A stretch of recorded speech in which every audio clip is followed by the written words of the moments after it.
जय हिंद। आप में से कई लोगों ने मोदी विरोधी घोषित कर ही दिया है।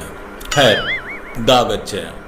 कई लोगों के सवाल आते हैं कि आखिर विकल्प क्या है, तो आज विकल्प की बात करेंगे। उससे पहले डासना देवी मंदिर का सौंदर्यीकरण का काम चल रहा है। ये 10वें दिन का दृश्य है। अभी 40 दिनों तक चलना है। जो अपडेट होंगे आपको बताते जाएंगे। एक सेपरेट कैंपेन भी चल रहा है क्राउड कैश के जरिए, जिसको रन कर रहे हैं कपिल मिश्रा और संजीव नेवर। डिस्क्रिप्शन में लिंक है, अगर आप चाहें तो डोनेट कर सकते हैं। खैर, जो ये डासना देवी मंदिर का जो ये सब चल रहा है, आप में से बहुत से लोगों ने पहले डासना देवी मंदिर का नाम नहीं सुना हुआ। एक आसिफ पहुंचता है और सॉरी आसिफ ट्रेंड होने लगता है। जिस काम में जो ज़्यादी लेफ्टिस्ट और कांग्रेसी हैं माहिर हैं, और उसी ट्रैप में हमारे मोदी जी भी आ जाते हैं, जो अक्सर अपना आंसू बहाने लगते हैं। इस बार उनका आंसू धरा का धरा रह गया, क्योंकि आपको भी पता है कि उनके आंसू जो रिजर्व होते हैं वो सिलेक्टेड लोगों के लिए होते हैं। जहाँ ये छाती पीटते हैं वहीं मोदी जी हमारे आंसू बहाते हैं, बाकी हिंदुओं के लिए तो होता नहीं है। खैर, उसके बाद हिंदुओं ने एकजुटता प्रदर्शन की, जिसका नतीजा ये हुआ कि कई लोगों ने डोनेशन किए। आज जो ये देख रहे हैं उसी का परिणाम है। अब आते हैं विकल्प वाली बात पे। दोस्त, अक्सर आपको एक समस्या होती है कि निष्पक्ष लोग नहीं हैं। जब निष्पक्षता से किसी की बात बताई जाए तो आदमी बिका हुआ हो जाता है। जैसे कि 1-2 महीने पहले जब मैं लेफ्टिस्ट एजेंडा को बेनकाब करता हूँ, उस समय मोदी भक्त कहा जाता है। अब मैं मोदी जी को बेनकाब करता हूँ तो फिर लेफ्टिस्ट या कांग्रेसी हो जाता हूँ। सच बोलने की वजह से घर में भी विरोध झेलना पड़ता है। घर में सभी धार्मिक हैं, पूजा पाठ करते हैं, उन्हीं पे सवाल खड़े कर दो कि इसकी जगह तुम गीता पढ़ो तो वो नास्तिक घोषित कर देते हैं। वही होता है यहाँ भी। अब क्या है कि जब आप ज़्यादा भोले भाले हो जाते हैं तो आपके घर परिवार में भी लोग आपका इस्तेमाल कर जाते हैं। वही हो रहा है हिंदुओं के साथ। और जिस क्लास में आप पढ़ रहे होते हैं वो टीचर आपको हमेशा अच्छा लगता है, लेकिन अब उसका विकल्प क्या है? जब आप प्रोटेस्ट करने जाते हैं तो आपको पुलिस ऐसे उठा ले जाती है। निकिता तोमर का हत्याकांड हुआ था, सुरेश चौहान के जी ने एक प्रोटेस्ट कॉल बुलाई थी। दिल्ली पुलिस ने महिलाओं के साथ ऐसा बर्ताव किया। अब इसके लिए मैं किसके ऊपर सवाल खड़े करूं? एक पुलिस जो महिलाओं को उठाने के लिए महिला पुलिस का भी वेट नहीं कर सकी। सराय कालेका में जो कांड हुआ, वहाँ पुलिस पहले पत्थर हटवा रही थी और जो कुछ भी हुआ पुलिस के सामने हुआ। पुलिस वहाँ मुख्य दर्शक बनी रही। रिंकू शर्मा हत्याकांड हुआ, वहाँ पुलिस ने जाकर परिवार वालों को झूठा साबित किया कि ये कोई पुराना विवाद था। इसका सवाल क्या मैं अरविंद केजरीवाल से पूछूं या इसके लिए जवाब दे अमित शाह?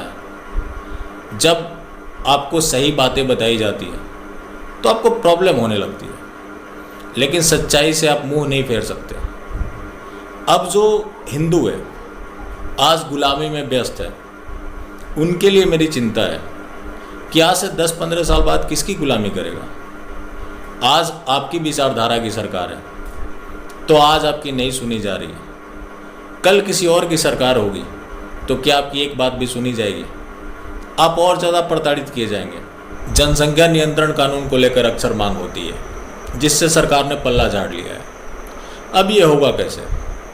जिंदा कौमें 5 साल का इंतजार नहीं करती, और किसी का विरोध करने से वो सरकार गिर नहीं जाती है। जिसका जब तक मेजोरिटी है तब तक वो सरकार चलाता रहेगा। जो कुछ भी होगा वो चुनाव में होगा। उससे पहले एक एक दिन बेहद कीमती है, और एक एक दिन भारत को अंधकार की तरफ ले जा रहा है। 2 विकल्प हैं, या तो आप सड़कों पर उतर जाए, जो कि उतना पॉसिबल नहीं दिखता। अगर उतरते भी हैं तो आपको सरकार दबा देगी। सरकार शाहीन बाग के लिए झुक जाती है, फर्जी किसान आंदोलन के लिए झुक जाती है, लेकिन आपके ऊपर लाठियाँ ज़रूर चलवा देगी। मैंने आपको पहले दिखाया कैसे हिंदू महिलाओं के साथ दिल्ली पुलिस ने ट्रीट किया। वही पुलिस शाहीन बाग के खातूनों के सामने नतमस्तक थी। अब दूसरा एक आसान सा विकल्प है, आप एक पोस्ट कार्ड पीएमओ को लिख कर भेजना शुरू करें। ये ना सोचे कौन भेज रहा होगा नहीं भेज रहा होगा, मूवमेंट ऐसे ही बनता है। और आप उसमें अपने मुद्दे लिखें कि अगर ये चीज़ फुलफिल नहीं हुए तो अगली बार हम आपको वोट नहीं करेंगे। आप देखिए बड़ा बदलाव आ जाएगा। लेकिन आप कुछ करना नहीं चाहते और जो इन चीज़ों को बताएगा आप उसके ऊपर सवाल खड़े करेंगे।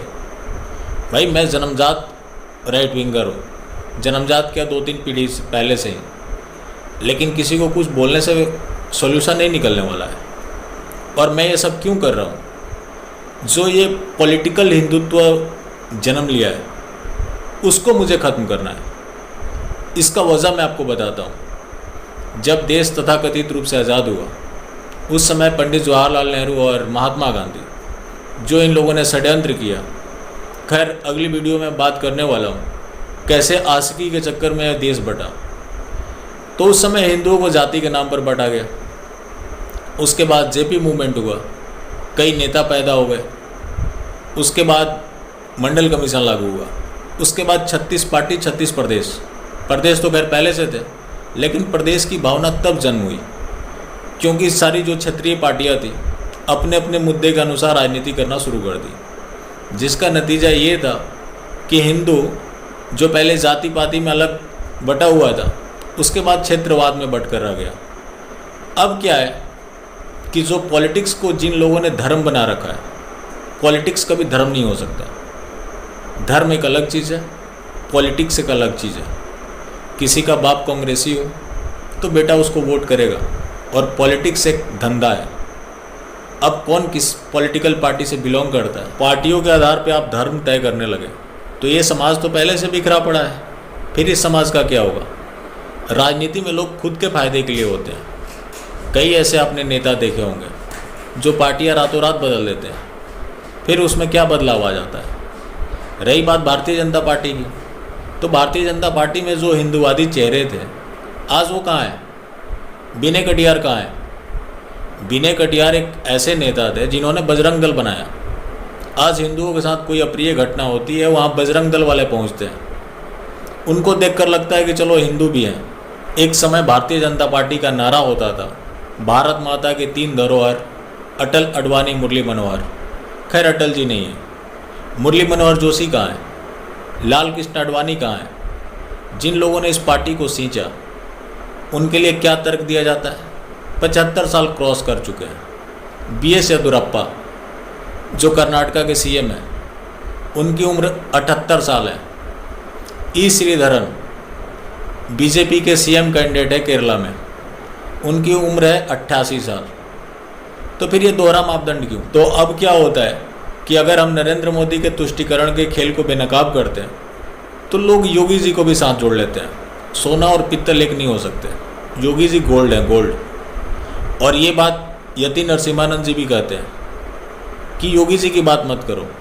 और जहाँ मोदी जी की बात आती है वो यही बोलते हैं कि यहाँ कौन नेता कब गांधी बन जाए कोई नहीं जानता। ये सारी चीज़ें आपको देखनी है तो अजीत भारती ने एक इंटरव्यू लिया था, उनका चैनल है डू पॉलिटिक्स, वहाँ से आप देख सकते हैं कि स्वामी जी का क्या विचार है। तो इस तरह के षड्यंत्र जो देश के खिलाफ चल रहे हैं, हम हमेशा आवाज़ उठाते रहेंगे। मैटर नहीं करता कितने लोग पसंद करते हैं, नापसंद करते हैं, कितने लोग देखते हैं, नहीं देखते हैं। हम धर्म के लिए कल भी अकाउंटेबल थे, आज भी अकाउंटेबल है और कल भी रहेंगे।